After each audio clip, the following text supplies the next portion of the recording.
Hey kids, do you like professional wrestling? Well, we like professional wrestling too. This week in the news, AEW gets its television deal. In the lazy river of wrestling criticism, a bad blood preview. And Invader Club this week, the Steiners versus Fire and Ice from Great American Bash 1996. I am Jeff Hawkins. Joining me this week, old friend from the old neighborhood, if you remember when I used to lazily do Fightful SmackDown stuff. Warren Hayes is here filling in for Chris. How are you? I'm very well. Thank you for having me on, Jeff. It's nice for the alumni to get together once in a while, and trade old stories. There are stories I could tell you. I think I told you about this one. When I stopped doing the Raw, I think it was, and then I went to SmackDown because I had gotten the job, and I couldn't guarantee I could watch SmackDown live because SmackDown comes on at 5 out here, and I didn't get out of work till usually till like 6 or something. So Sure. I'd be desperately watching SmackDown on my phone, and would be in my car as I'm stuck in traffic on the 405 trying to pay attention to things. But there was one time where I had gone to Costco in the afternoon or something like that, and I came home and I was putting my groceries away, and my refrigerator failed, like the fan that blows over Okay. the condenser to keep things cold. That sucks. So I'm desperately trying to fix my refrigerator while watching SmackDown and trying to stay clean enough to do the live post show with you. I mean, I did the show with you, and then I went to Home Depot and I bought a fan, and I just started blowing it under the refrigerator until I could buy a new one. So yes, I've done home repair while I'm and I was only half paying attention to SmackDown. So luckily, uh, I don't remember them reporting like to Sean or something and saying, "Hey, Hawkins is no. completely off base. What happened?" Oh no, oh no, I know how to do that. No, Chris is not here this week because he's moving, Oh, and like all he's moving within town. But it's always one of those days where the internet provider says, "Yes, I'll be there Tuesday," and then they're not there until 2 Fridays after. I'll be frank, like it's such an American thing. Like our guys here are like spot on. If they say like they'll give you a range. They'll say we'll be there on Tuesday between like 9 and 12. And Oh, you like get a good range. See, and see, they're in America, it's we'll be there sometime between 8 in the morning and 2032. Please be home at that time at all right. times. And like the moment you go down to get your mail or something, you leave the door. There they are showing up. Oh, you weren't home. Yeah, exactly. Yeah, pretty much. No, it's actually that always fascinates me. Like we're kind of spoiled on that front. It happens seldom. I mean, I remember when I was younger where it was more of a pain, but now they got their shit together. But yeah, there's also the thing that they've like the major internet companies have all subletted their tech guys to like outside companies. Okay. So the companies want to hang on to those contracts, so they're making sure that they're tight, tight, tight. So it works. It works for the queue for the customer, and ultimately that's all that matters. Are you a baseball guy? I am a minor league baseball guy. As Oh. of this year, I've been supporting my local team, the Quebec City Capitals, in the minor league that they're in. I don't remember what the name of the league is, and they have three-peated this year, won the championship right here in town a couple of weeks ago. Okay. I was asking because WWE Hall of Famer Pete Rose passed away this week. And is he a little bit? I mean, we're roughly the same age, I think. Do you know anything about Pete Rose and his Like run in American baseball? like vaguely I do, because when I was a kid, everyone around here was into the Expos. Like the Expos were a big deal. Oh, okay. So I sort of know about Pete Rose, but I'd be lying if I told you, oh yeah, let's talk about Pete Rose. Well, You know, I will a little bit. I mean, like he's most famous. I mean, in terms of WWE, he's most famous for getting tombstoned by Kane, and then the subsequent comedy angles at other WrestleManias after that, like dressing up as the San Diego Chicken and getting that. Yeah. And WWE most the reason they started having a celebrity wing of their quote unquote Hall of Fame is to put Pete Rose in their Hall of Fame because Pete Rose was banned from baseball for betting on games. I am for. I personally think Pete Rose is possibly the best player not to be in the Hall of Fame right now. And I think he should be because for me, there is a difference between breaking the rules of baseball and cheating in baseball. And I think, like I don't want PED guys in the Baseball Hall of Fame. Not that I'm emotionally connected to it or anything, but to me, it's one of those things where it's like if you were a PED cheat, it's a little bit different than a gambling cheat type thing. I understand it, but now that he's dead, I think they should put him in the Hall of Fame. Do you have any strong opinions on that, or should I just move on? No, but not strong. Other like, of course, I'll take a weak opinion then, Warren. How about that? I am aware of the gambling scandal, and it's always come across as an overreaction. I think a lot of people, especially those who did follow baseball around me, years and years later, were like, "Oh, they're gonna pardon him, right? They're gonna revoke the decision, and they're gonna let him in." A lot of people sort of felt like it would be the right thing to do, especially when you consider just how, like, kind of like you said, how the cheating aspect, or at least how the certain scandals were noticeably worse and truly impacted the game, right? So I feel like it's much more of a misdemeanor now, if that makes sense. It is, but we have a lot of baseball writers who are a little bit older, Sure. who really get a little bit pretentious about the sport and the honor of baseball. And, your George Wills, your Bob Costases, those types of people who are just, he sullied the name of the good sport of baseball. We can't possibly have him in Cooperstown. Oh, but Ty Cobb over here, the raging racist who used to spike people in the middle of, he's fine. Yeah, we're good with him. We're good with him, though. well, that was just sport in the way it was played, good boy. Pipes on a pipe and himself. But anyways, rest in peace, Pete Rose. To the bigger news.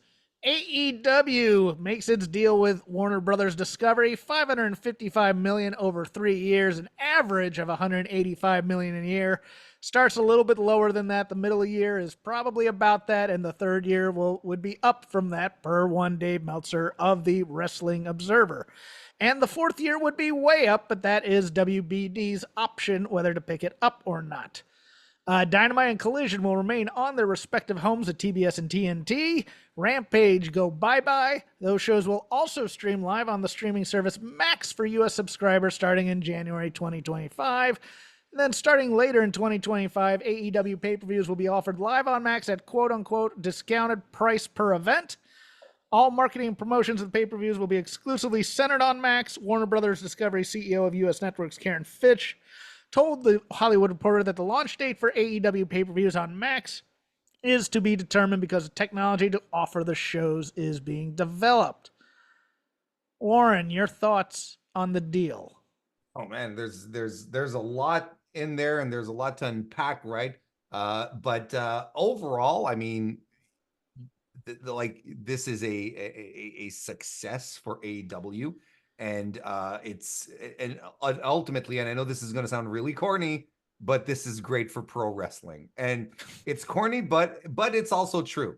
You and I have lived through a couple of eras of pro wrestling. Yes. And the me watching George Hackenschmidt matches on the lap of my father. There you at go. county See? fairs. No. There you no, that's okay. a joke, Warren. Well, no, I mean, I don't know how old you are. I'm 250 years old.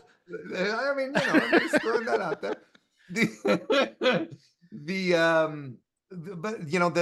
The past 2 decades or so where WWE was just all alone and establishing its way of doing things and having a death grip on pro wrestling,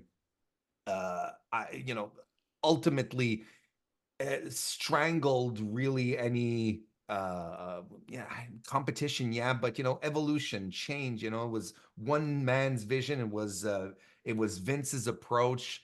And to have two healthy North American, well, US based, I like to say North American because hello, but two US based, nationally televised promotions in which wrestlers can go and have a a successful career in which they'll make gobs of money for being in combat sports.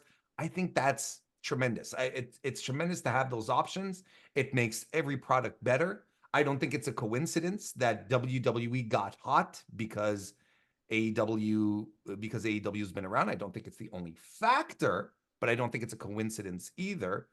Like, to me, it's a sign that there's an appetite for pro wrestling, that people, despite whatever you want to hear on Twitter, there is a desire for an alternative.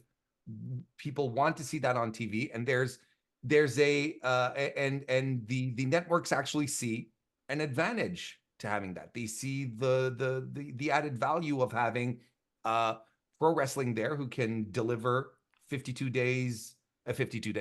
weeks in a year, nonstop, on multiple nights. Like, there's, to me, like, ultimately the main takeaway, I think, is how good it is for wrestlers, for wrestling fans, for this situation to exist and to continue to persist. It's good for wrestling. Yes, I will put there. I'm gonna leak to all the news that Warren doesn't think Impact is worth anything, or TNA. No, it's good. It's one of those things that I think about, and I'm watching the just dreadful talk on Twitter, on social media, because of course you had people who were rooting for failure. And then there are people like me who are occasionally taking the occasional stray, because I'm very critical of the AEW product, because I think week to week it needs to do some of the things that weekly television used to do for wrestling, and it doesn't. No, overall, of course, it's good. It's good to be profitable. Both companies will be profitable. That's nice. What it doesn't do is guarantee that AEW and WWE are equals. And that's the part where I start to talk to fans and they get angry. And it's like, okay, cool. When you are a disruptor in a space, surviving is the number one thing. And you have proven you can survive. This is the contract where you have to prove you can thrive, I think. And I'm not putting that pressure on them. Can't you just let them enjoy the contract? Yes, I'm going to let them enjoy the contract. But some of the structural problems of AEW need to be addressed in these 3 years, or they don't get the fourth necessarily. The ratings will be there still, I think. I just don't know. There's a lot of wrestling on television. And I think people are you're starting to see, with the dip in some of the ratings on some of the shows, including Dynamite, that people are starting to budget their time for what they want to pick. And WWE, unfortunately, is a lot like Google is to web searches. When people use it as a verb, you're the one. Uber. Nobody goes, I'm gonna Lyft over there. Or it's like, no, they say, I'm gonna go Uber over there, and then sometimes they'll see if Lyft is cheaper. Sure. Yeah. Thing to me is, I'm hearing also that there's this Shockwave show that they might be shopping to other networks, and I just think for AEW, the added revenue versus the creative strain to please two networks, because even WWE could not ever please both of its partners, because both of them wanted their stars, and Fox was mad from the get-go about SmackDown because Brock left and Ronda got pregnant and left as well. So, but they eventually rebuilt with the Bloodline storyline and got them, got hot on that channel, and that's a good thing. It's My joke was that's the problem with threesomes. Somebody's always going to get a little bit upset. Uh, um, somebody's always going to get a little bit jealous. Somebody, you're Yeah, paying if too much someone says, attention to that person, that kind of yeah, thing. Overall, though, it is a positive. I don't think pay-per-views buys will go up with the discounted max price because I think a lot of AEW's fan base doesn't pay for the pay-per-views anyways. yep, Um, yep, yep. I think the streaming live on Max is a bad idea. I Really? do. I think they should only be available to stream live on the TBS or TNT thing, and that way those views, because I don't think they keep track of streaming views on premium services. So I think, much like the Netflix issue, we'll never know the streaming numbers on that for the most part. I don't think so. If you want to help it in the ratings, you want to Well, watch it on the TBS or TNT app, don't you? I mean, you would assume that the partners get the data, right? You would assume that Netflix or Amazon Prime or Max then trickle down the data that they get to their viewing to their production partners, right? That Yeah, otherwise that wouldn't I make would sense. think so, but And I honestly don't know how it works. then again, like I know for a fact that like for instance, Amazon doesn't share its book sale numbers with publishers. Yeah, It'll share a surface level it'll data, rank but them. It'll say like number one in this category or whatever, but it won't or share the numbers. like sales data, of course they're going to share it, right? But if you want to get into demographics, you want to get to geolocation, so on and so forth. They're very stingy with that kind of data, and it's the kind of data that publishing houses would love to have. Um, Actually, you know what? Max owns TNT and TBS. so I I had mean, forgotten that for a moment because I still think of AOL Time Warner because I'm old and dumb. wow. Did you know Van Hammer retired? Shut up. Um, Shut up. Did you know that Demolition lost the tag titles? there you go. Yes, I did. Remember Hackenschmidt? Anyway, God, the idea is you're no that longer invited on this show, by the way. the, I'm not. the idea, nonetheless, is that I think the pay-per-view situation is probably the best outcome. Look, I think it what is too, and I think having those archived on Max yeah. might be good. What is the biggest complaint that you hear from AEW fans on social media when it's pay-per-view time? Another pay-per-view, it's another what, $50 in the States, something like that. It's 50 50 or bucks, I 60. think. I can't remember Something like that. what I So paid. and that was the major complaint when Yes.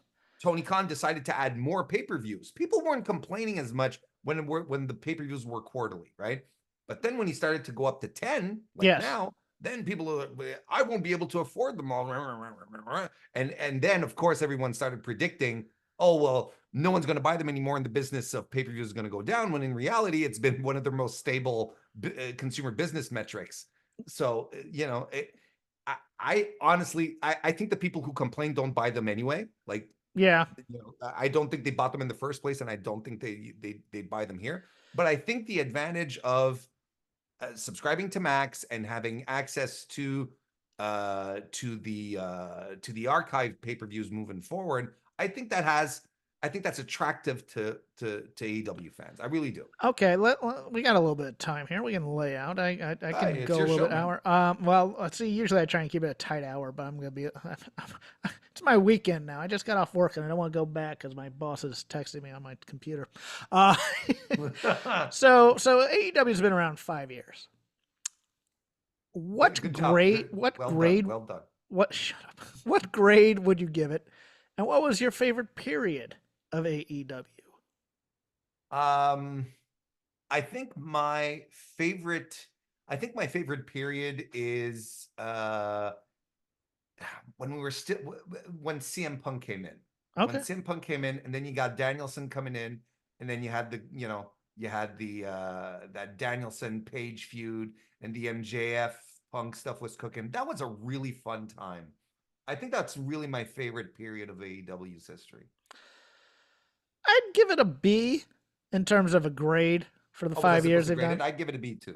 I don't think they've done everything perfect because I still Oh my no. overarching analysis is still that the biggest mistake that the company made was that they didn't belt Omega, the Bucks, and Hangman all in one fell swoop, or at least the Bucks and Omega, because that was what fan bases wanted. They were tired of the 2019 WWE, and our favorites are getting buried, and they don't belt their best guys, and they're belting Jinder Mahal, and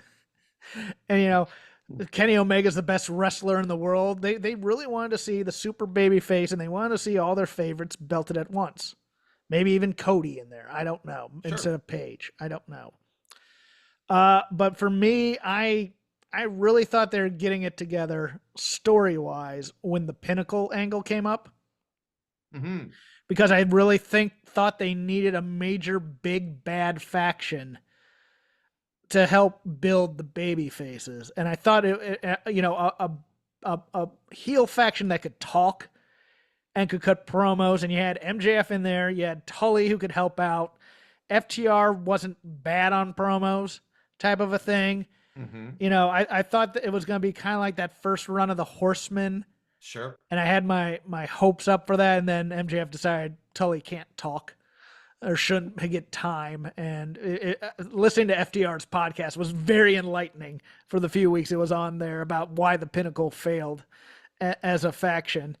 But it did give me, some of those old school feelies. Like I really liked Tag Team Appreciation Night when you had the Rock and Roll Express versus FTR. Tully Blanchard getting a win in a 6-man match gave me some personal wrestling closure from 1989, because he was never on weekly television again after he failed the drug test or the drug test he failed was revealed by WWF to screw him over for his coming back to Crockett, and he was only on a couple of what was the name? Not Wrestle Reunions, but Slamboree Legends reunions on WCW pay-per-views. He had the match against Funk. He had a short run in ECW where I got to see him, but it wasn't the same. He wasn't in his home. With Arn and Flair and company. So it was really a cool thing for me. What are a couple of your favorite moments? Over the from the past 5 years? Yeah.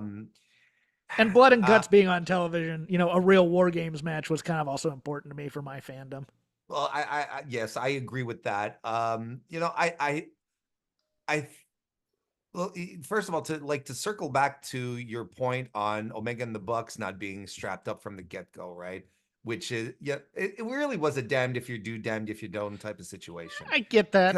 Because I understand, you understand the decision as to why they did that, as well, where the Bucks decided to get eliminated from the tag team tournament, because they wanted to establish other stars. Because what would have happened otherwise? The Jacksons would have gotten buried. Of course they're putting themselves over. Same thing with Kenny. And you could make an argument that Kenny Omega didn't need to be champion out the gate, that because he was still the guy, But anyway, you understand, but it really was a damned if you do, damned if you don't. Maybe from a business perspective, probably would have been a better idea to just let them go, because you used the word disruptor earlier, and that's what they were. And they were coming in with guys who just refused outright to sign with WWE because they wanted to do their thing. They were still the darlings of the internet. You should have just gone full blown into it. But I also understand why they decided to go down another path. I think well, some of my favorite moments were the original Darks, Yes. when they had those great matches. They had Kenny Omega. Wasn't Kenny Omega and Joey Janela on? Or am I making this up in my brain? You might be right. Janella was the king of dark for a while. And but really at the start, and they had these tremendous matches, and then it turned into what it became, which was essentially the jobber show, it's the enhancement talent. It's fine, I really I really thought liked. Dark and Dark Elevation was a wasted opportunity to build some characters with promos and Yeah, stuff. I liked the squash matches. I just wanted more, and all they did was kept giving us squash matches. it was a cavalcade of people. Let's just get them out there Yeah, here and keep. do 3 minutes, get your thing in, and then next up, that kind of thing.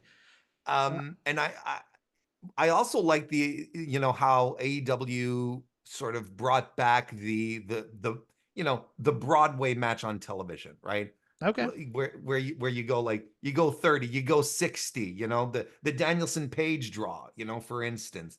That I kind of like. I really like that, where it's like, okay, now we're in an environment where really any type of match can go any length on a Wednesday night without any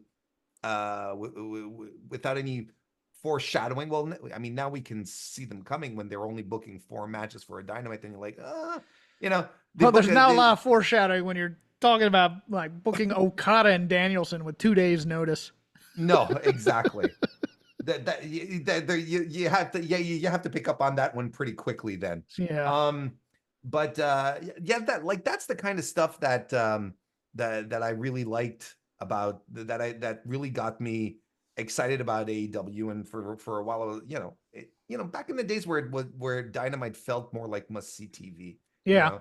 and there was this period last year, and I know 2023 is going to go down in history as like one of the most mind-bogglingly bad years for AEW on multiple levels.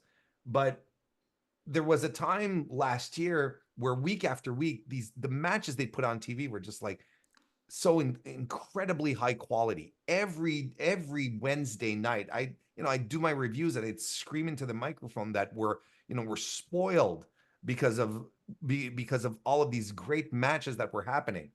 And ultimately, are there just singular things that I really like about Dynamite, as opposed to Dynamite as an idea, as a concept? That's more what I take away. It's, Dynamite is supposed to bring pro wrestling back to TV, as opposed to, WWE's vision of sports entertainment. Yeah, and I think And I think the mistake they made was they brought just wrestling back to TV. I mean, listen, I think it's a plus No, personally. I know, and there are people like that. And those are the people who like Dynamite. There you go. And And some of us are still waiting for the alternative to WWE. well, isn't that the third national company, right? No, That can offer there's that. nothing. Seems to me. I don't get my promos in any other promotion. NWA was close at one time, and then they just Well, when they screwed it too started, much. right? Yeah, Like when they came out, when they started, they were very good. I really that was liked them. tremendous. Oh no, that was really good. Personnel notes. Kill Switch hospitalized with pneumonia in both lungs. Apparently, his fiancee found him collapsed on September 27th. He was rushed to the hospital. He had missed Grand Slam due to an illness, which he believed at the time was bronchitis. Miro finally granted his release, expected to start with WWE when he clears. Shelton Benjamin debuting on AEW. Cora Jade returning to NXT, and Switchblade Jay White returning also on Wednesday's AEW. Any thoughts on any of those? I hadn't heard the Miro thing. Like, that's a shocker for me. Is it? I had no, but I hadn't heard he had been granted I his had release. this is well. See, I read on Twitter, so it may not be true, but we'll see. I think I remember seeing that was true, and I corroborated it. I just kind of scribbled it down. I know he had asked for his release. Yes. And he Well, belongs look, in WWE. He's a WWE character. I mean, let's, if he's not happy, just let him go. That's all. Yeah. Like, it's just as simple as that. If he's not No, happy, you just keep them. fine. This is wrestling. You be petty I about your know. contracts, and you say you fill them out. You stay here, Phoenix and Penta. Shelton Benjamin's interesting because I love Shelton, and I think he's going to fit in fine. It's just I remember reading a note the next day. It's like, yeah, your new heel stable is going to be a 48-year-old, a 49-year-old, and a 50-year-old. It's like, yeah, that's Right? kind of true. That's something there. Yeah. I mean, I'm look. I think right now, MVP, because he's the guy we've seen the most, right? I think he's a very compelling voice on AEW. Yes, people who can talk are compelling on AEW. Yes, but I think like even what he brings as far as his delivery, his energy, his own style of promo, no one else does it, right? Right. So I think he's in a basin of very good talkers, you know. I think he's very compelling. But I'm not into this idea of the hurt business Okay.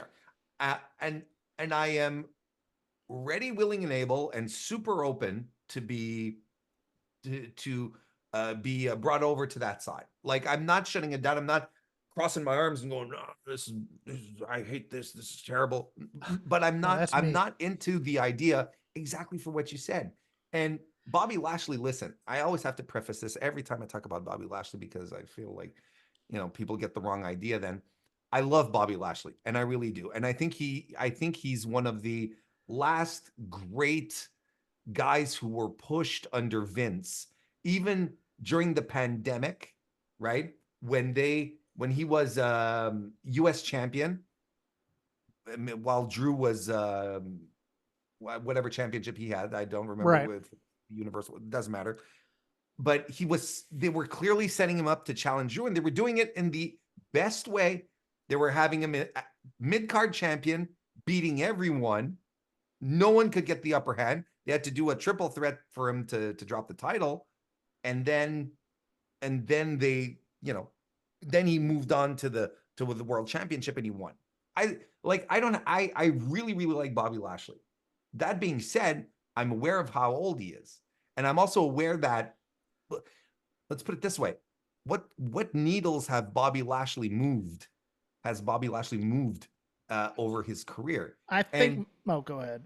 And for the amount of cash that he is probably asking Tony Khan to pay him, I would want my guy to make a difference coming in, because there's people who came in, Jeff, into this company with the pretense that they could move the needle, And they haven't moved the needle. Right? We'll talk about that in a moment. My big thing is I just think it's gonna be ridiculous watching a giant dude like Lashley try and sell for Swerve, because Bobby Lashley's not a great seller. No, he's not. And he's gonna have to show a lot of ass to Swerve. And I'm just like, Shelton will be fine. He used to show a lot of ass in one of his gimmicks in WWE, when he was with Leo Rush. We're fine. We're good, Jeff. Speaking of numbers, NXT, most heavily on its debut in the CW, 895,000 with a .26 in the demo, 354,000 and in 18 to 49, and in .15 in 18 to 34. Dynamite's 5th anniversary with the 31-minute overrun. 680,000, .20 in the demo, and in 18 to 34, a very low, as Dave puts it, .11. Mm-hmm. Yeah, and that'll take us. I mean, I can talk about the numbers. I have some thoughts on AEW. We'll talk. Well, let's get into it. Lazy River Wrestling Criticism, where we watched whatever we had time for. I could not believe I was bored by a Bryan Danielson and Okada match, but I was, because it was, if you were asked to say, what do you think an Okada and Danielson match looks like? That's what it would look like. And they played the hits. But to me, they only played the hits. And I couldn't believe they did this on 2 days' notice with no build. There wasn't really a intensifying of emotion in the match. There was intensity to the, to the violence once they started to, once he did like a bunch of Rainmaker clotheslines. But I was just like, okay, wow. I'm convinced that I was never convinced that Danielson was going to win Okada's belt, and I was never convinced Okada was going to win Danielson's belt.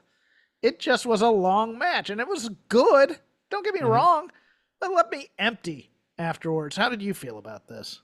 I was underwhelmed severely by this match. I saw their first match in Toronto when I was there when Okada broke his arm, Danielson's arm, And I thought their Wrestle Kingdom match was much, much better or from earlier this year. So, you know, it's like I said on my own review. The bar with Danielson versus Kazuchika Okada, arguably two of the greatest to ever do it. The bar is great, right? That's your bar, and I don't think it's unfair to set the bar that high when legitimately two guys wrestling are two of the greatest to ever do it. And if it delivers under that, well, I think it's okay to sort of shrug your shoulders and go like, well, what's happened here? I wasn't particularly entertained, and I saw some good old fashioned Okada discourse comebacks, one that I haven't heard in a long time, where Which one? Okada main events are usually long and boring until the last few minutes, and I've heard that before, and didn't necessarily agree with it all the time. But I He's think the it's Greg the applicable Hammer Valentine of our time. It takes him 30 minutes to get warmed up. Jesus Christ. That's one comparison. I never thought that'd come around. Hey, Greg the Hammer Valentine was awesome in the 70s and early 80s in North Carolina. I am not disparaging him when I say that. I will admit that Greg Valentine 70s absolutely a blind spot on my end. But I'd even go as far as this, Jeff. I don't know. I haven't seen the Kazuchika Okada that I love. You get into another overarching theme of Jeff Hawkins on shows when he goes in there. Is that all the people who are AEW fans who love New Japan have never gotten the New Japan show that they've wanted, and have never gotten the New Japan guys that they've wanted when they come to America, to the States. Okay. I'm a fan of both, and I don't want a New Japan show on AEW. Okay, yeah, but people have always wanted. I'm not saying a New Japan show. I'm saying that from New Japan's peak, say the mid tens, where it's like around 2015 or so, where you had like 4 or 5 5-star matches on a Dominion or. Go ahead. I understand what you mean. No, now I understand what you mean. They've gotten Tanahashi playing the air guitar and doing a half-assed high fly flow. Yeah, that's well. At the same time, like there's a lot. I think there's a lot of New Japan fans who have to leave the mid 20. They have to leave the mid 2010s behind. I agree, because all the guys from the mid 2010s can't go anymore. They just can't. And Okada's probably the last guy, but he was already the youngest of that bunch. Shibata got his injury. Ishii, he can still marvelously put out some matches, but he can't go as often as he can anymore. Tanahashi's washed. Naito's washed. Like you can go down the line. That's Evil was never good. If they let Evil just be a brawler, he'd be fine. But that's a whole other story. So when when it comes to Okada, here's the comparison. Is like, Will Ospreay comes into AEW and it's still Will Ospreay. It's still Will Ospreay coming out there and having fantastic matches, right? So it's not necessarily a question of, do I want my New Japan in AEW? No, I want the performer. You're bringing him in and you're paying him tons of money, bringing him in to off be a the star. pretense. You're paying him to be a he's star. And you're bringing him in and he's doing, he's macking on Mercedes Moné. Like, no, I pressed the wrong button. Yes. It's like he's had one great match against Pac. Okada has. Yes. He had this one fantastic match with Pac, and it's been so bog standard average. I'll tell, like, anyone who had never watched Kazuchika Okada wrestle in New Japan before and hear all the buzz about him going to AEW, and they sit down and they go, all right, let's see what this guy's all about. They think we're nuts. They think the New Japan fans are nuts. Like, who is this guy? What's so special about him? They don't understand. And that's what I'm looking for when I'm seeing Kazuchika Okada. He should be wrestling like one of the best wrestlers in the world, because he is. I don't know why he's taking nights off. Look, there's probably a part of him where he's like, I can finally do some lazy American wrestling, right? Mm-hmm. Which is commendable. And and if the boss ain't saying anything, well, let's keep at it. And to a degree, I'm cool with that. But what when you're getting hype for him, you sit back and you watch and you're like, all right, let's kick in an Okada match, and you get something that's just like very average. Well, I'm sorry, Okada is not an average pro wrestler. This isn't Jack Perry. This Yeah. is Kazuchika Okada. I'll go on the other end of this too. I think it was a disservice to AEW that Bryan Danielson would not do the full media blast as champion type of a thing. He just wanted to be the wrestling champion. I think he could have increased viewership quite a bit by a giant marketing push, but that's me. Sure. Do you disagree? I this I don't disagree, but I think it's a tell. I think it's a tell that they haven't done it. Oh, I don't think from them. I thought it was a tell from me that I had some sort of no. No, I look at you and I don't know what you're thinking. No, Like, you never do. you're, This is an empty space you're looking at. Let's go on to a Bad Blood preview. Atlanta, it's one of those B pay-per-views where there's only 5 matches, but there'll be an hour and 15 of video packages, so you won't exactly get out terribly early, but you'll get out a bit early. I like the card. 5 matches, starting with Damian Priest versus Finn Balor. I think it's going to be kind of a straight ahead match. A lot of Judgment Night screwing around, and Damian Priest wins this. What do you think? yes. Okay, cool. By the way, I mean, we may not get back to Raw, but that Braun Strowman, Braun Breaker match, or not Braun Breaker, Bronson Reed match, I adored it. I thought it was a lot of fun. That was a nice big guy match that they were hitting each other hard. And look, I know people who have watched wrestling for a long time have seen the ring collapse spot, but as Jim Cornette said, the generation of wrestling turns over about once every, I think he said 7 years, might be 4.5. I might be wrong on that, but so it was about time to do that spot again. I thought it was fun.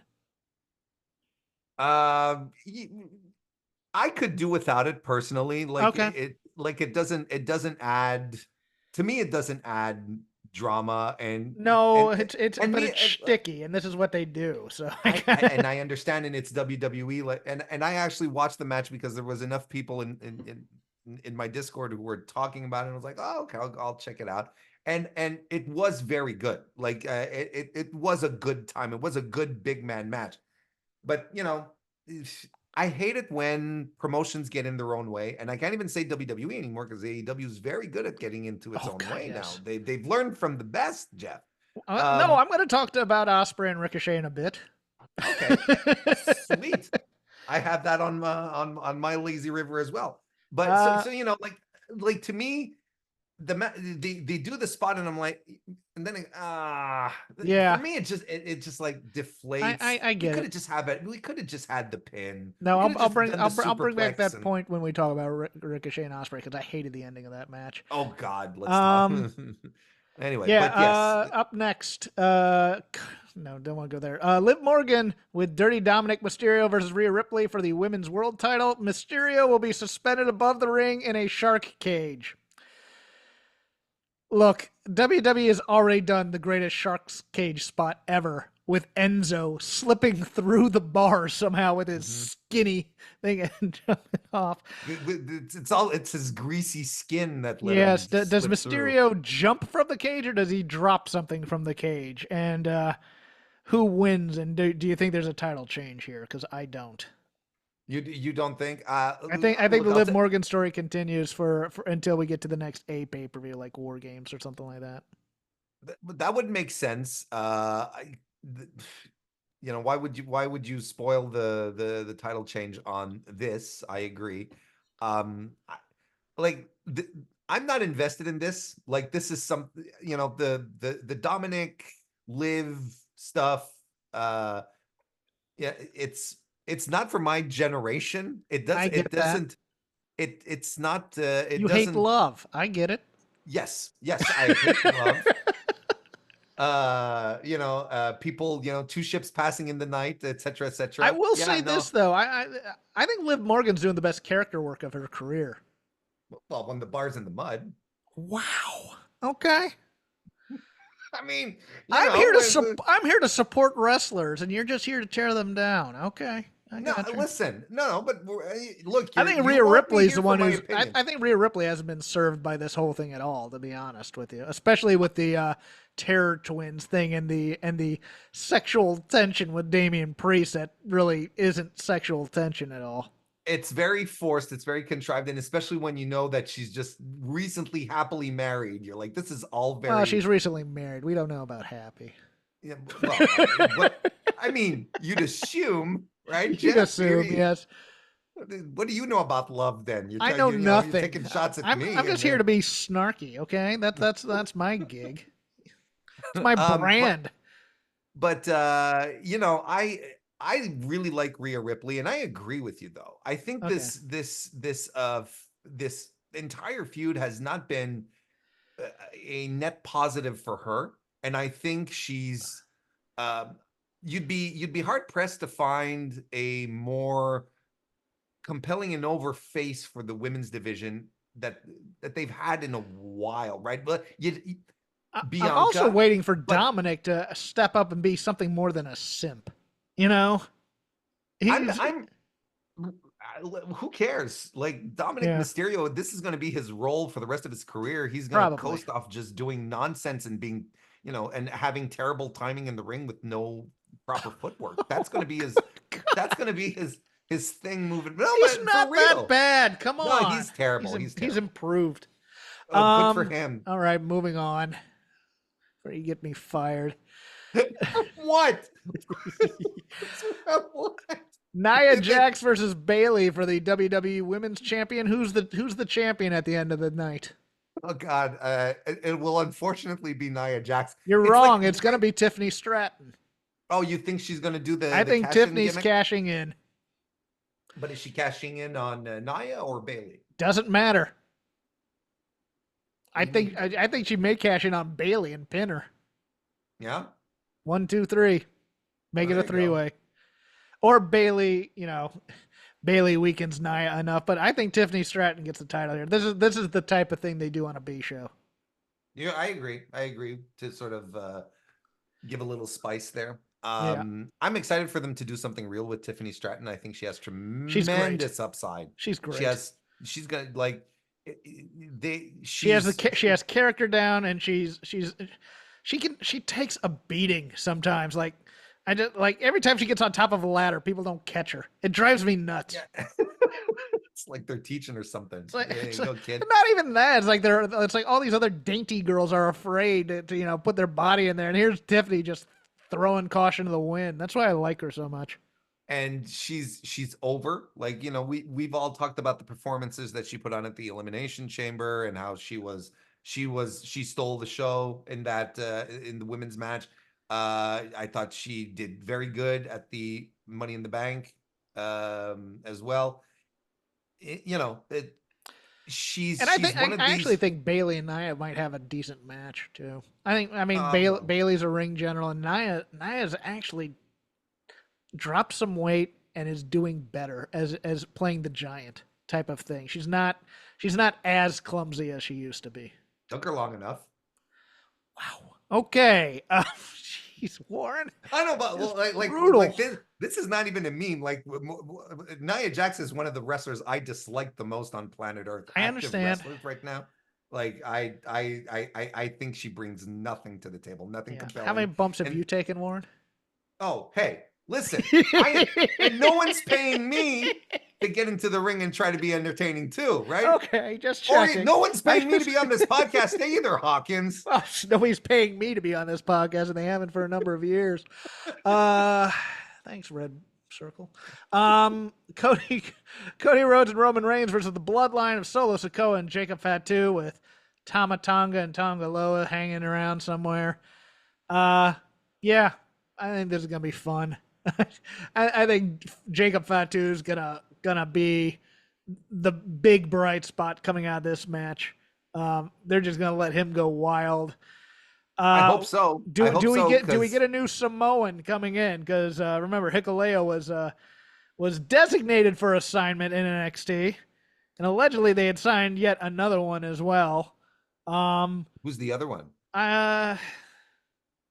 I forget the name. He's a Okay. fat too, though. It's not Zilla because Zilla No, got into trouble. I was thinking for a while that there is a chance that this could be uh Dusty and the Omni, and because it's in Atlanta and they love doing the history stuff, that Roman turns on Cody and joins the bloodline again. But I don't That, think they're gonna do that here because you I know that okay. Now you've sold me on. Now I'm interested. Now this is what I'm looking for. That would be tremendous. That would look. Cody. It has been bothering Paul Levesque every day with that exact pitch. I'm convinced. I'm sure. I'm sure he's been pushing it. Now you've sold me on it. Now I want that to happen. see If it because I doesn't also happen, I'll think be that's what's gonna disappointed. happen in the Blackpool Combat Club story. Because I think there's a You, good chance Wheeler Yuta is the mastermind here and not Shane McMahon. Um, what? Whoa! yeah, I know it's No. weird, but it feels like it because he hasn't taken a bump yet from the BCC yet. He's only been held back. Um, I could also see The Rock just coming in and giving him a rock bottom, and that sets up Roman telling Cody this is his business. So it's Roman and his Samoans versus Solo and his Samoans in the War Games match, but I don't know that for a fact necessarily. And Um, maybe Cody, Kevin, Randy, and a couple other guys as a third team. They might do. well, I'm kind of thinking, because they've all done the thing where they all gave Cody their blessing, right, to go fight with Roman, or at the very least, like you do what you need to do, but I don't trust Roman Reigns, kind of thing. Right. And I felt like that started to give shape to Cody, Orton, Kevin Owens, and Roman, Yeah, and that could be it too. versus this the bloodline. Yeah, Um, that'll work too. that's what I kind of feel what they're doing, but everyone's sort of expecting like this is the main event, right? So there's going to No, be no, no, no, no. Punk and McIntyre. Well, I think Punk and well, it depends on if there's going to be an angle or not. To be honest with you, I think. and that's what I'm thinking, right? Okay. Look, if because I'm thinking I figured it'd be the main event because I'm thinking there's going to be an angle. I've seen reports that The Rock is supposed to be that The Rock is Yeah, in I think The Rock's Georgia. getting involved in this match, definitely. So, that's going on last. I was always under the impression that Drew and Punk were going to open up the thing, but yeah, you touched on Jacob Fatu. Like this guy is sort of turning into magic for WWE right now. I think he's gotten over real quickly with the audience. I think he's overshadowed Solo. I don't think this is a hot take either. I believe that's what everyone sort of feels at the same time. They even teased uh Jacob and Roman standing across the ring from each other to Yeah. see how the crowd would react, and the crowd was going bonkers for it. They got something there. They out of all the hires that they've done to replenish the coffers of Pacific Islanders in the company, uh the this is the guy. Like this is the guy. I think Yeah. that was the best investment out of. I, you know what? I'm gonna give a little bit of. I like the Tamatanga investment. I do because I think he actually has some personality there that has helped quite a That bit. he does. That he does. You kind of need that kind of flake in the crew. Like Tonga Loa does nothing for me, but Tamatanga, with the weird verbal ticks and stuff like that. I think he's been kind of he's actually I didn't think these guys I didn't think the Gorillas of Destiny would last that long, to be honest with you, on the main roster. I think they're doing okay. Let's finish it off. Hell in a Cell, CM Punk versus Drew McIntyre. CM Punk saying he wants to bring it back to what it used to be. We'll see. We know he has some old school instincts in him too. Who wins? Oh, CM Punk. This has been a beautiful thing. Really? Oh yeah, sure, absolutely. Oh, there's no question in my brain. Now, okay, do you think like Drew McIntyre in any way becomes sympathetic? Well, Drew has been the babyface this entire No, he time. hasn't. He's No, excuse me. By his actions and what I know he's supposed to be the heel, yeah. but he has been sympathetic throughout. He has, He's and been that's why winning championships. and that's why I think CM Punk is going to overstep his bounds somehow and become an actual heel in this thing. But I don't. It's such a subtle move, and I don't know if WWE is capable of it. I know they've done a double turn before. I didn't. I think the double turn somewhat overpraised. I won't say it's overrated, but I think it's somewhat overpraised within the match. I think it's just the crowd wanted to cheer Stone Cold at one time, and sure, it just happened. But they've been subtly playing up that CM Punk is an obsessive, while Drew McIntyre is just a jerk with a point, kind of a thing. Yeah, but I don't think it matters. I don't think that's enough to justify a turn, because you can have jerks as baby faces and they'll still stay over. It's CM Punk. Well, Drew's been getting screwed by Punk, so it makes him somewhat sympathetic. Yeah, it makes him a lot sympathetic. Not to that me, he's the baby face. Okay. I think you haven't found the sympathy ploy yet, because CM Punk hasn't overstepped it in any ways. He's just been a guy who's kind of trolling, a jerk, and you don't care if a jerk gets trolled or not. Exactly. He's a bully. He's a jerk. He's been hanging around Drew McIntyre matches and costing him title shots and forcing him to get cashed in on by Damian Priest. Punk's an asshole. Yeah, it's just as simple as that. And to me, Drew has always been the baby face. He's always for me.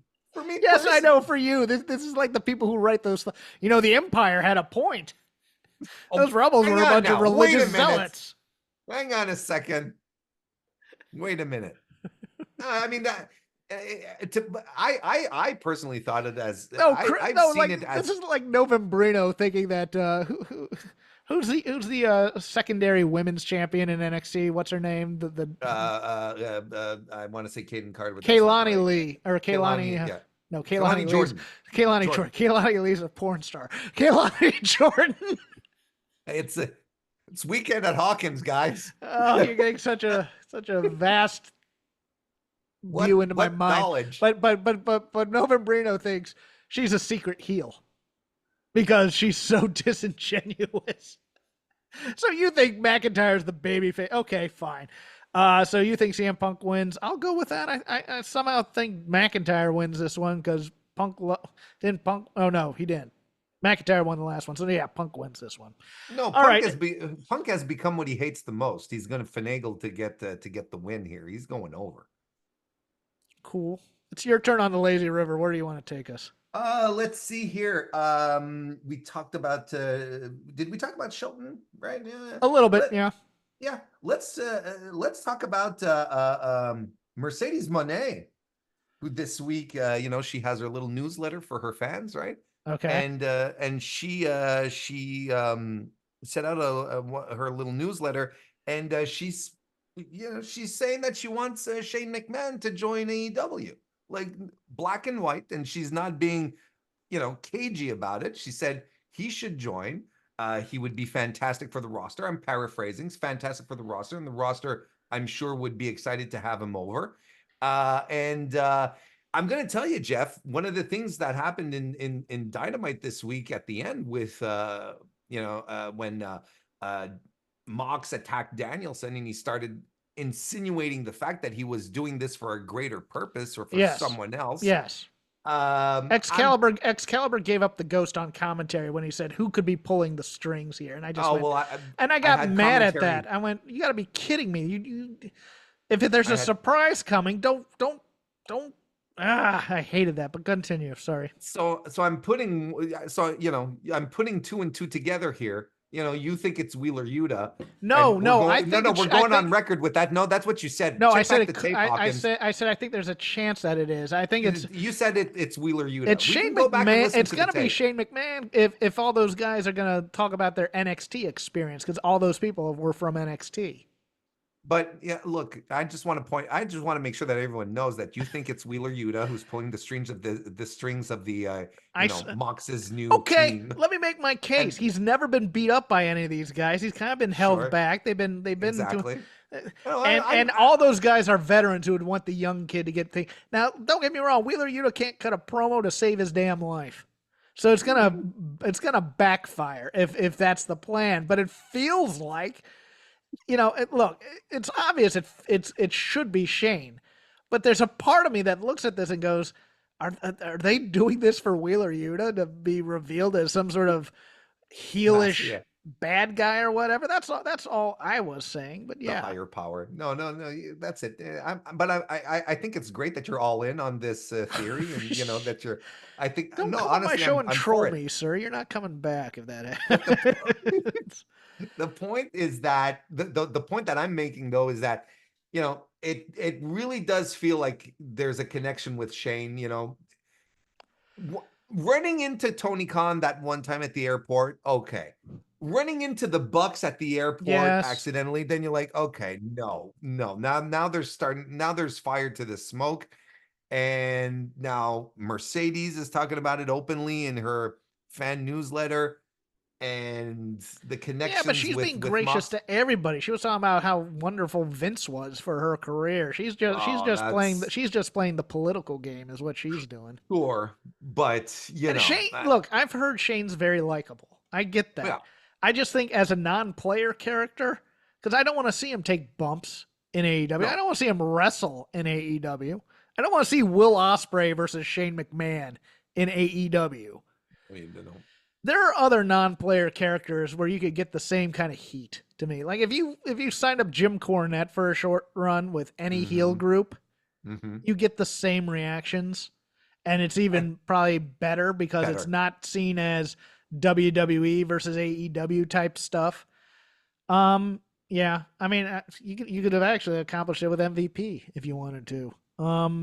But yeah, I guess while we're in AEW, let's just get to it. The ending of Ricochet and Ospreay.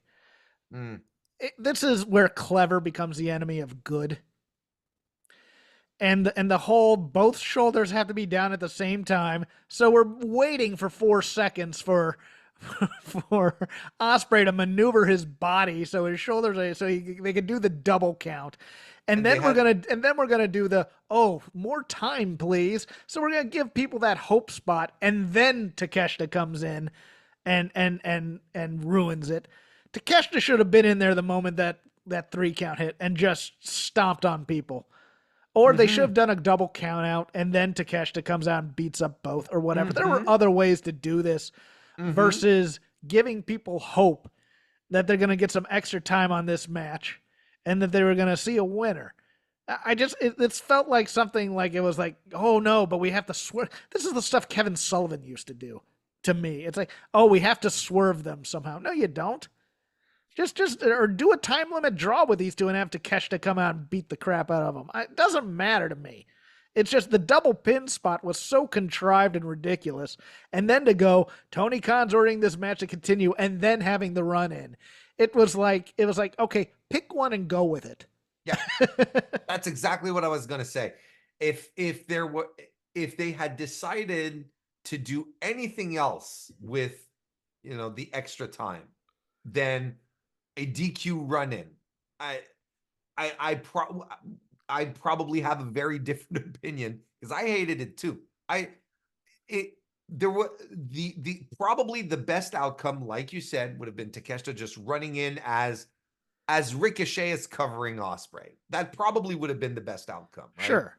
And you have Takeshita run in and shove him off and DQ, because that's ultimately what we ended up with. That was the outcome.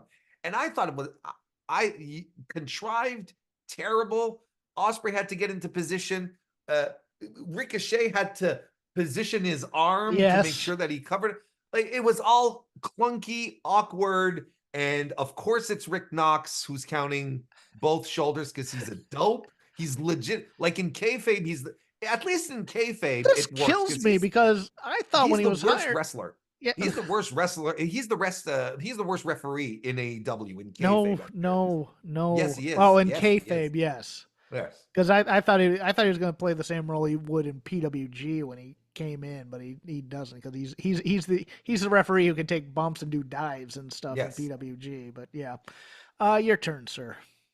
Um, since we're talking about AEW as well, Private Party, who have been geeked out for the past month or so, getting beat up by Mox's new group, getting their hands shattered, getting punked out, losing in trios matches, find the gumption to run up to the microphone and challenge the Bucks for tag team titles. And I don't understand why anyone thinks this is a good idea, because for the past couple of weeks, they have been systematically being destroyed. Yes. They did not get any of their heat back out of their job, along with Commander, was just to get the piss beat out of them. And this is unfortunately a really this is an unfortunate symptom of AEW just like dropping one of the things that made them distinctive from the start, when they had the rankings, when win-loss records did matter and they were angling towards that. Now it feels just like any other wrestling promotion now, where it's just like, it's these guys' turn to challenge. And that's where the shortened shortened schedule and all these other things really kill them in terms of pay-per-view stuff. So I was very disappointed with that, and because it shows that they're not latched into continuity like they once were surrounding their titles, and it bothers me. This is the kind of stuff that bothers me, because I wanted an alternative, I wanted a disruptor, I wanted someone to do something different than the other guys, and now it's just like the other guys. So. All right. And I have one last thing on AEW. I loved the Mark Briscoe, Chris Jericho stuff. I loved that Mark Briscoe didn't do any contrived theatrics when Chris Jericho brought up Jay. He just flat out punched him. Yeah. And he said, "You don't." And then everything about Mark Briscoe's demeanor and his body language changed at that moment. It felt real. It felt like that was some heat right there, brother. And that's what I want. That's why I don't care for AEW, is because I feel like it's a heatless slog of choreographed matches, and while they are very technically sound, they just are relatively emotionless. Mark Briscoe always brings emotion to whatever he does, and as did Jay. And I loved this segment as much as I don't care for the Learning Tree all that much. This segment ruled for me. It absolutely did, and I have no issues with it. I know a lot of people were very upset about it, and what were they upset about? Bringing up Jay Briscoe in a promo? Yeah, exactly. No. Jay Briscoe was a Ring of Honor champion. Chris Jericho's going for the Ring of Honor championship, and he got his permission. It's not like he said, "Hey." No, it's not. He's not shooting from the hip. Yeah, he's not. Mark Briscoe was not expecting Jay Briscoe to be brought up in a promo. Let's put it this way. But you're right. Like, Mark just got completely stone-faced, and his eyes got just not even wide. It's not that they got wide; they just got, There was no time for that. He just decked him, and that was perfect. And it was tremendous. And it was very real, because on top of that, Jericho, started talking about, one of the principal criticisms that Mark always had to live with is like, well, Jay's the better wrestler, right? Like that's always been the conversation. Yes. That Jay's the better wrestler. He's the more, he's world championship material. Mark's the little bro. That's how it goes. So it was all very real. I thought it was fantastic as well. I have a quick one to follow up, because your Mercedes reminded me. I adored her promo. I adored that the heel came out and goes, "Let me give you a best of for the last 5 years," and it's nothing but her. Yeah. I thought that's something MJF should have probably done, but her doing it was perfect too. She's only been in the company for a few months. I adored that. It's such a great heel thing. And well, since we're still on the subject of Mercedes, then what do you think? Is she a MVP Hurt Business Part 2 material? I wouldn't mind having her in a stable.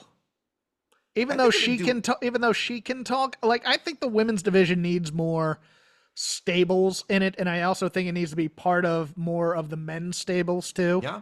I I agree. have been pushing that for a while. Like I thought Serena Deeb would have been good for the Pinnacle back in the day, or the Blackpool Combat Club, or Layla Hirsch being part of that. I am ultimately for that.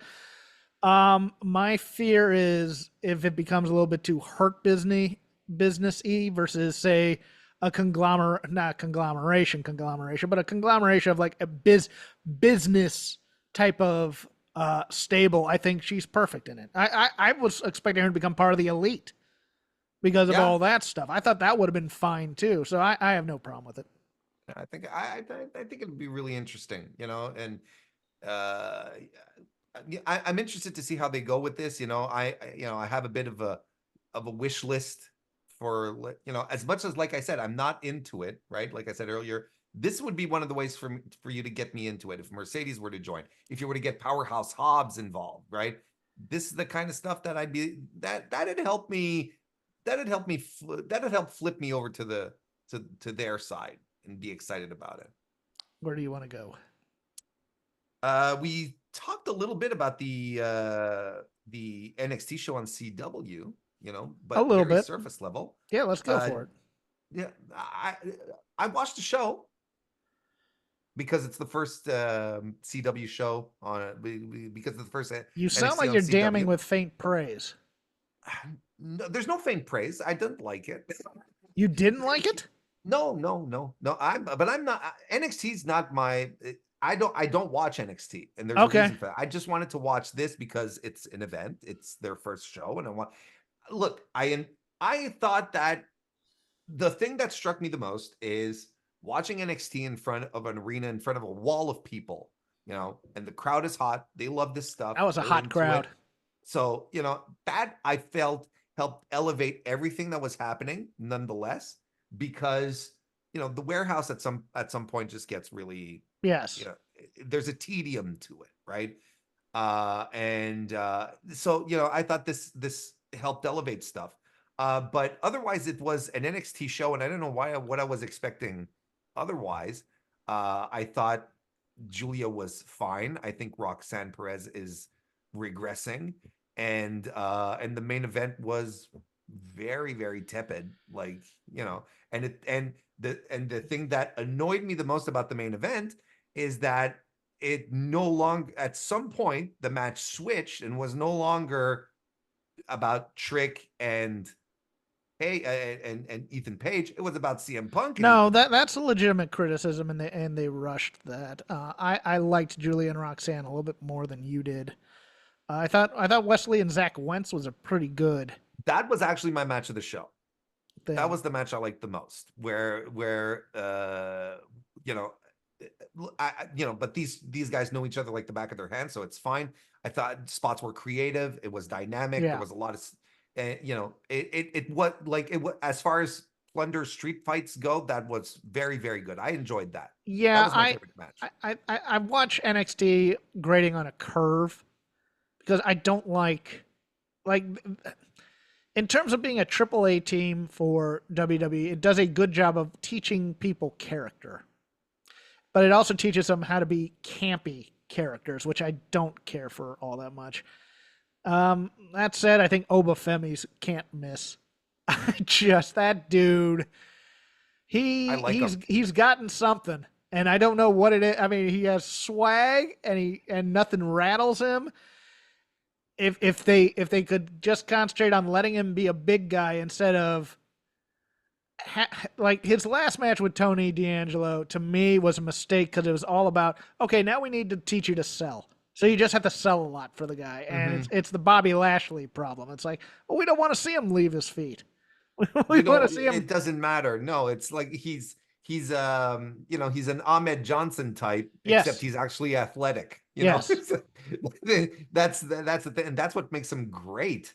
I mean, that dude has tremendous potential, and I'm with you. Like, you should book him to his strengths instead of yeah. doing whatever they want to do. And you know against Tony D'Angelo, who I think is a bit of a stiff. Yeah, You know, I don't. Trick and Page was contrived, and and it became about feeding the CM Punk stuff because he was the star Mhm. on the show. I would agree with you there. I overall liked Ethan Page's run. I thought it was far too short. I don't think Trick Williams brings a lot as a champion in NXT, other than being Trick Williams, a good having a chant and doing that. I still think there's something to be desired about the matches he's in. I My mean, only oh, go ahead. Sorry. no, but I mean the guy Trick is he's green. He's still, he's still a rookie and he's still learning the ropes. I think the issue is that yeah, if you let this guy do his thing instead of pushing him He up and Mello to should still be a championship status, team, is what they should be. I mean, and and maybe letting him wrestle more within that team instead of just being the hype guy, right? yes, yes. The to me it's just like, look, they saw that this guy was getting over, the chant got over, and they couldn't help themselves. They pushed him, right? He's Now tall. he becomes under this microscope Yes. that you super analyze His anything. second time under the microscope, because this isn't his first time holding the title either. Correct. So if he had been just a top level mid card guy, right, upper mid card, people would be looking at what he's doing, but wouldn't be so over analytical with him, because and to me, the championship situation with him does him a disservice because he's still learning, he's still picking stuff up. He was very rough in that match, but I expect it because he's still super new to all of this, and I think he's being put in a bit of an ungrateful situation. uh I think he's being put in a bit of an ungrateful situation to be like the face of the brand, but they can't help themselves because he's got the chant and he's charismatic, he's got a great crowd connection, and so they're like, okay, he's over, let's push him. They did the same thing with Braun, Yeah. with Braun Breaker, and I would argue that most of his run was very stale. Yeah. I mean, Braun, they should be making him a Steiner, to be honest with you, but Yes, I get it. that's But another, yeah, I mean, that's another. like that promo was weird this week, and it's like, yeah. It's like, is that a babyface turn, or that did he just come to shake hands with Jay and leave? It's like it's so. I didn't like it. My only other note for the Lazy River before Vader Club, I watched WWE Vault this week. They had unearthed a house show from Jim Crockett Promotions at the Omni for 1987, I believe. Was it 86 or 87? I can't remember. So, yeah. I mean, look, if this is something straight from me being 13 or 14 and never being able to go to the Omni or anything like that. So I liked it for what it was. Not a lot of great wrestling, but I did. I've always enjoyed early Rick Rude with the Raging Bull Manny Fernandez as a team, because it should not have worked, and it worked. And them against the Road Warriors was actually a decent match for the Road Warriors as well, who never had to sell for anybody. So it's one of those time capsule things. The recently deceased Vladimir Petrov made an appearance, and they wanted him to not wrestle, so they figured out a way out of that. That was kind of smart. You have a couple of other minor wrestling things. I like this WWE Vault. I like the idea of it. I hope they keep putting, like they just put up today, I think, Carlito versus Sabu in a very early match from Puerto Rico, which, I'm enjoying this channel on YouTube, and you should subscribe. Anything else from you in the Lazy River? I think we've covered most of what we've covered most of my Lazy River. And I invited Warren to enter Vader Club. So now we have 3 members of Vader Club. First secret, don't talk about Vader Club. This week, the Steiners versus Fire and Ice from Great American Bash 1996. Reason I picked this was twofold. I've been watching a lot of... I watched about 3 or 4 Steiner Brothers matches, and they're all good, and I almost picked... there was one versus Doom I really liked. I think it's the Capital Combat one. And I watched one versus Muto and Hiroshi Hase, which was also very good from Japan. But I had also realized I hadn't watched Fire and Ice in a long time, and Ice Train passed this year. So I decided to watch that one. I may pick the other 2 for later Vader Clubs. Ice Train better than I remembered. Yeah, me too. More charismatic than I remember too. I think in a world where Ahmed Johnson didn't exist, that Ice Train being picked up by WWE would have been a godsend for the kid. If they didn't call him fat necessarily, because this was when Vince was very much in his body build. I mean, he was calling Vader fat. So, that kind of thing. Scott Norton is a saint because he was getting dropped in some places where you could tell he didn't want to be dropped. Because Scott Steiner, this is post their WWF run. He is no longer. The reason I brought up those other 2 tag matches is like in the match against the Doom, which is very early in Scott Steiner's run. He'd do this move that was a lot like the Samoan drop, but it was a power slam where he'd pick up the guy and he'd do a flip to do the body slam, and sometimes he'd land on his head, which is kind of a thing. Guess what happened? This is Scott Steiner taking his vitamins. Starting to get into Big Papa Pump type of range with his body. So he can't exactly do everything he used to do athletically, but he can do a lot. But he's still throwing guys with no cares in the world, both he and his brother.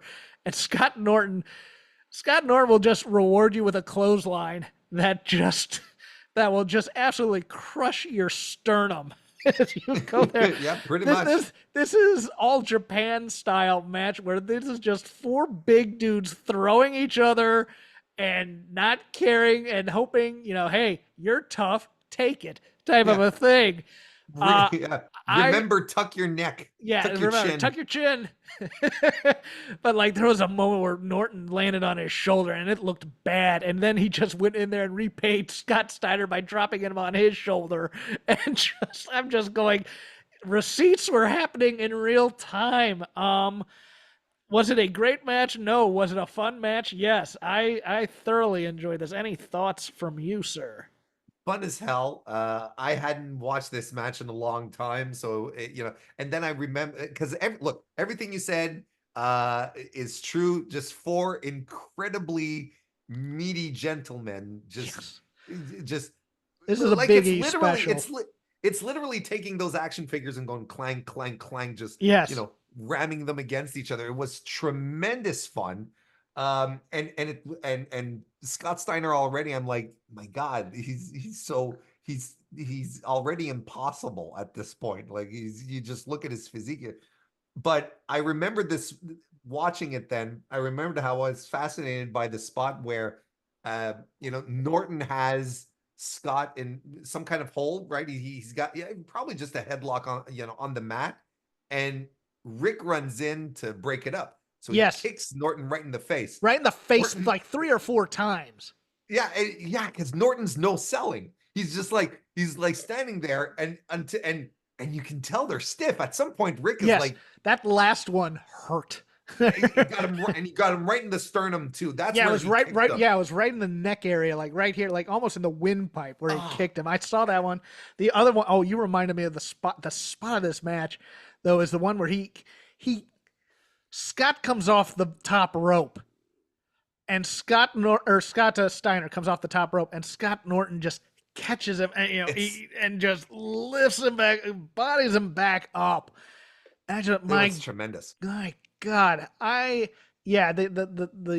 Fire and Ice team formed because of a series of matches on, I think, both Nitro and Saturday Night. The 2 guys who respected each other. I hated that breakup because the wrong guy got the NWO rub.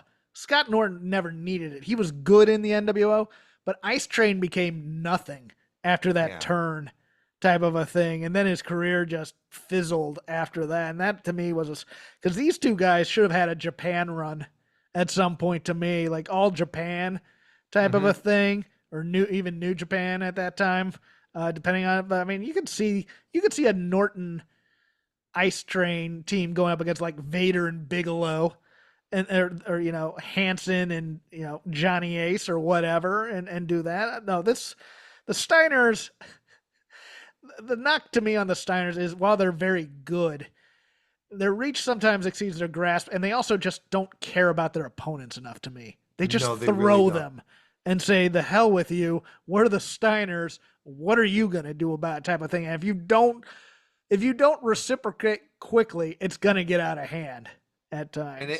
And you could feel this match was just simmering. It wouldn't have taken much for things to go a little south, because you don't see these types of matches anymore, really, where the guys are just, throwing receipts at each other, and you're like, okay, there's something going on. We don't need to settle this in the back. We're gonna settle this here. Exactly. So that was a lot of fun. It was a good rec, and I enjoyed it. Thank you, and I am proud to be inducted into Vader Club, of which I will never speak on. Get your plugs in, sir. Mr. Warren Hayes is where everything happens. And what does that mean? YouTube.com/Mr. Warren Hayes. I've switched up my format a little bit. I stream quite a bit now. You're funny now? Oh, yeah. sorry. Okay. Hey, look at this guy. Gotcha. I stream quite a bit over the week, and then I record the Mr. Warren Hayes show. I add some bits in and whatnot, and highlights from the stream. So there's always like stuff happening. So, every week you get the Mr. Warren Hayes show, which is a compilation of the best streaming bits and some stuff that I record offline exclusively for the podcast. And then I do an AEW Dynamite review every Thursday on top of that. There's just a lot of stuff. YouTube.com/Mr. Warren Hayes if you're into that stuff. Or if you just want the podcast, well, it is also available on your favorite podcast application. It's all called the Mr. Warren Hayes Show. It's really not that hard to find. But hey, thanks, Jeff, for having me on. It's always a pleasure. It had been a while, and I gotta get my plugs in first. You can say thank you after that. No, but no. I think it's a good it's a good time to do it, right? Yeah, sure. You can follow me on Elon Musk's X at CrapGame13. You can follow the show at Shake Them Ropes, all one word. We are part of the Voices of Wrestling Podcasting Network. I also do a show over on Fight Game Media called The Dynamite Show. Very original title. Myself and Paul Ace Fontaine, Wrestling Observer Hall of Fame voter, Paul Ace Fontaine. About 20 minutes after Dynamite, we go on YouTube with a thorough deconstruction of that night's Dynamite. That drops in your podcatchers for free the next day. We are part of the Voices of Wrestling Podcasting Network, podcasting feeds for all of your various things, or just join the super feed and you'll get all the shows. But Music of the Mat's a good fun time. Good, the Bad, the Hungy, and of course the flagship with Rich and Joe. Novembrino will hopefully be done moving in the next week, and we will see you then.